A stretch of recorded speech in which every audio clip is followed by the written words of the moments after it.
Bienvenidos a un nuevo capítulo de 2001 historias.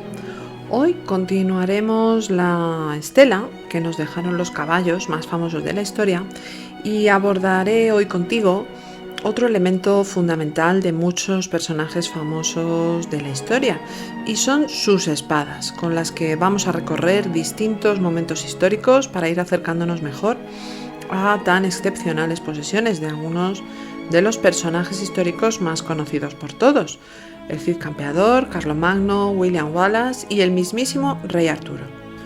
Viajaremos, como en otras ocasiones hemos hecho, en otros temas, hasta el momento en que se originaron y cómo, desde tiempos inmemoriales, se han asociado al poder y prestigio de sus poseedores.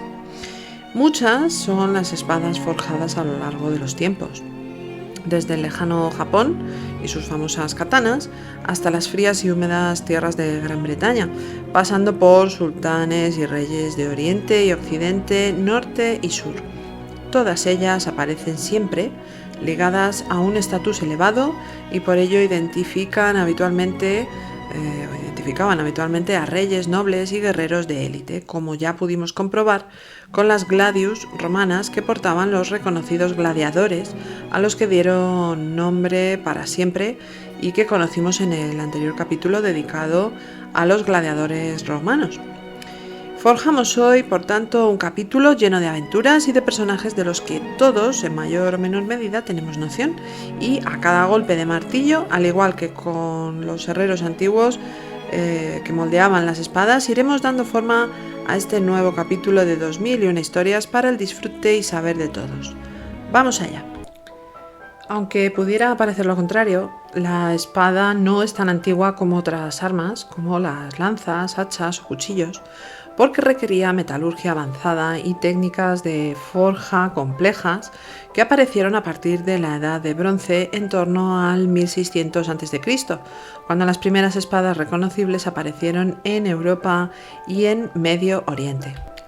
Antes de ellas existían puñales y dagas, pero la espada, como arma larga, necesitaba una aleación de metales que aparecería ya a partir del año 1200 a.C., cuando comienza la Edad de Hierro, y este metal permitió fabricar espadas más resistentes y largas. De tal forma que en Occidente los celtas fabricaban espadas de hierro desde el siglo VIII a.C., y en Asia se comenzaron a desarrollar simultáneamente sus propias variantes. En Grecia, desde los siglos V y IV a.C., se comenzó a usar la llamada xifos, una espada corta usada junto a las lanzas, y en Roma, desde el siglo III a.C. al IV después de Cristo, se hizo popularísima la gladius, que antes mencioné, y que era usada tanto por las temidas legiones romanas como por gladiadores, y que era una espada corta y recta, ideal para la lucha cerrada en formación. Más tarde, la espaza, más larga, usada por la caballería y luego por germanos bizantinos. De esta palabra, espaza, viene la actual espada en castellano. Ya en la Edad Media europea, desde el siglo V al XV de nuestra era, se dio un salto cualitativo importante al aparecer las espadas largas de doble filo, con evoluciones como la espada vikinga y la espada de caballero medieval, y finalmente la espada larga a dos manos, que tan popular se ha hecho con las películas ambientadas en este periodo histórico. Simultáneamente, en países del Medio Oriente se comenzó a popularizar la espada curva o shamshir, mientras que en el lejano Japón, ya a partir del siglo X, la katana fue perfeccionada como arma del samurái. Lo cierto es que la relación entre guerreros y espadas, como vemos, es total. Tanto fue así que incluso en los enterramientos de diversas culturas se acompañaba a la persona trascendida junto a su espada. Su papel ha sido central en la cultura militar, social y espiritual de muchísimos pueblos a lo largo de la historia, ya que no eran solo armas, sino también símbolos de identidad, prestigio y poder. Para los caballeros occidentales, la espada era el arma del guerrero, de tal forma que en muchas ocasiones se transmitía de generación en generación como reliquia familiar. Para los pueblos germánicos se creía que la espada tenía casi espíritu propio, y en la Edad Media se usaban rituales de bendiciones, por los que una espada podía ser consagrada en una iglesia antes de la batalla.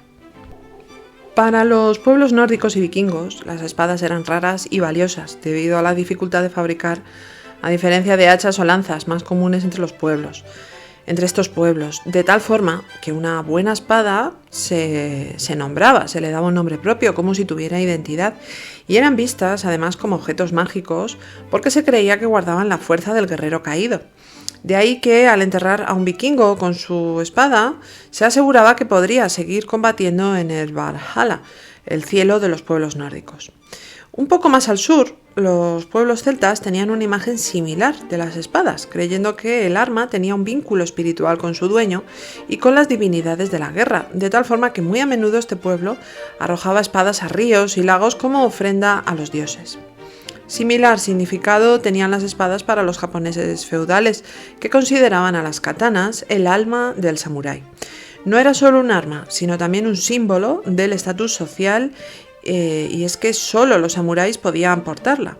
El ritual de forja tenía connotaciones espirituales importantes, casi religiosas.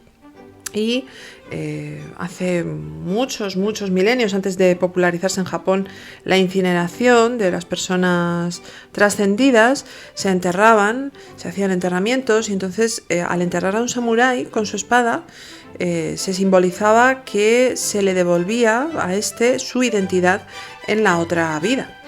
Para los persas, en Medio Oriente, primero y posteriormente los países islamizados, tiempo después, las espadas se convirtieron en símbolos de fe y justicia, y dentro de sus tradiciones eran vistas como extensiones de la misión divina del guerrero, y a menudo llevaban inscripciones coránicas que se convertían en objetos sagrados. Con la aparición y popularización de la pólvora y las armas de fuego, la espada dejó de ser el arma principal de guerra y evolucionó hacia armas de duelo y prestigio como la espada ropera del siglo XVI, el florete y el sable de caballería. Hoy en día ya no se usa en combate real, pero siguen presentes en ceremonias militares, artes marciales y coleccionismo. Pero como te mencionaba al comienzo de este capítulo, vamos a conocer a algunas de las espadas más famosas o reconocidas por todos, y de paso conocer algo más de sus portadores que las hicieron inmortales. Y para ello comenzamos con un personaje histórico que ya te he mencionado en varias ocasiones, que me encanta, y es Rodrigo Díaz de Vivar y su legendaria espada Tizona. Además de otra menos conocida que también tenía este caballero y que era llamada Colada. Según el Cantar del Mío Cid, Tizona fue una espada que Rodrigo ganó tras derrotar al rey Búcar de Marruecos, del actual Marruecos, en la batalla de Valencia en el año 1094, y se describe como una espada temible, capaz de hacer temblar literalmente al enemigo solo con verla, debido, entre otras razones, a su tamaño. Según parece, el Cid la tenía como la favorita de las distintas que poseía. Fue un símbolo de su victoria en tierras levantinas y del poder que consolidó en Valencia. Una espada identificada como Tizona se conserva actualmente en el Museo de Burgos, y aunque no se sabe con certeza si es la que realmente perteneció al Cid, se honra como tal. Es de hoja ancha y recta. La otra espada famosa del Cid fue Colada, arma ganada al conde de Barcelona, Ramón Berenguer II, tras vencerlo en una batalla a finales del siglo XI.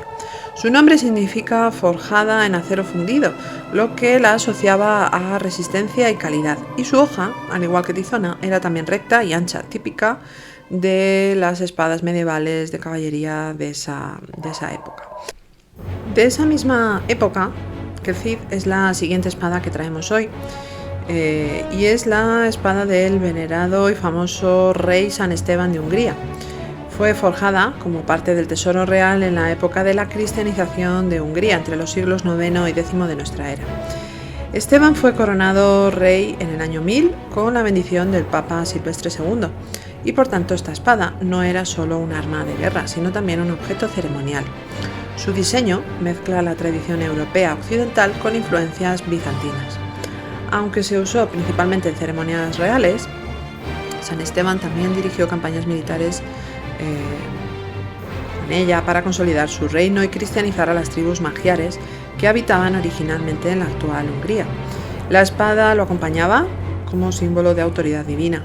Fue la insignia de su poder, marcando la transición de un jefe tribal a un monarca cristiano, legitimado por Roma. Actualmente se conserva en el tesoro del Museo Nacional de Hungría en Budapest, ciudad que te recomiendo encarecidamente si aún no la conoces. Una joya. Si nos desplazamos un poco más atrás en el tiempo, en concreto a finales del siglo VIII y comienzos del siglo IX de nuestra era, nos encontramos con la espada del gran rey de los francos y emperador del Sacro Imperio Romano, Carlomagno, llamada Iulius o la Gozosa. No se sabe con certeza cómo la obtuvo, pero la tradición la considera forjada por artesanos excepcionales e incluso algunos relatos hablan de que contenía un fragmento de la lanza de Longinos, el soldado romano que traspasó el corazón de Jesús y del cual salió agua y sangre. Se decía de ella que brillaba con luz propia y cambiaba de color hasta 30 veces al día. Tenía por tanto reputación mágica, otorgando valor y fortuna en combate a quien la portara. Se afirma que Carlomagno la llevó en más de 50 campañas militares desde las primeras guerras con los lombardos en Italia hasta las batallas contra los sarracenos al sur de los Pirineos, ya en la península ibérica, en la región que es hoy el norte de Aragón y Cataluña, y que el rey de los francos nombró como marca hispánica, una zona, digamos, de seguridad o cortafuegos despoblada para frenar a los musulmanes que tenían controlada nuestra península ibérica, salvo los territorios de Pelayo y sus descendientes en Asturias, como ya vimos. La Gozosa fue una espada símbolo del poder imperial de Carlomagno y de su rol como protector de la cristiandad. Tras su muerte se convirtió en reliquia de estado usada en las coronaciones de reyes franceses y se conserva hoy en día en el Museo del Louvre en París.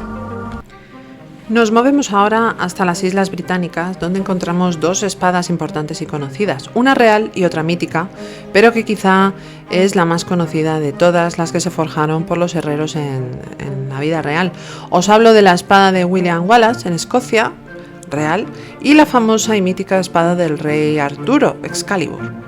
La espada de Wallace o Wallace Sword es de origen escocés y de finales del siglo XIII. Su portador fue William Wallace, líder de la resistencia escocesa contra Inglaterra, y que también retrató Mel Gibson en la conocidísima película Braveheart o Corazón Bravo, donde se narra la vida de este héroe escocés. Se dice que Wallace la blandió en la batalla de Stirling Bridge en 1297, donde derrotó a las tropas inglesas del rey Eduardo I, además de otras campañas donde participó hasta su captura por los ingleses en 1305. Su tamaño de más de 160 centímetros de largo la hace imponente y es muy posible que fuera usada a dos manos por el héroe escocés, al que se le describe como de gran tamaño y robusto. Se conserva actualmente en el Monumento Nacional a Wallace en Stirling, Escocia. Esta espada encarna la lucha por la independencia escocesa y su gran tamaño la convierte en un símbolo visual del carácter imponente del líder rebelde escocés. Y por último te hablo de una espada mítica y famosísima, Excalibur, perteneciente al también mítico rey Arturo. Su historia es espectacular, como bien sabrás, y bueno, pues hay varias versiones. Hay historias donde se dice que fue esta espada extraída por el propio Arturo siendo joven de una roca, sirviendo esto como señal de que debía ser coronado rey. Pero hay otras versiones donde se dice que fue la dama del lago quien se la entregó como un arma mágica con poder sobre la victoria. La leyenda también cuenta que su vaina, es decir, la funda donde se guardaba, tenía más poder que la espada en sí, pues impedía que su portador sangrara. Tras la última batalla de Arturo en Camlan, la espada fue arrojada de nuevo al lago, como ya vimos antes que se realizaba tradicionalmente con las espadas de guerreros celtas. Excalibur se asocia y representa la legitimidad, el destino real y conexión entre lo humano y lo sobrenatural. De esta forma tan mítica y legendaria termina el capítulo de hoy. Confío en que hayas disfrutado con él tanto como yo preparándolo, y si ha sido así, recuerda suscribirte o hacer saber que te ha gustado con tu me gusta y compartiéndolo con tus conocidos. Nos oímos en el siguiente capítulo de 2001 historias.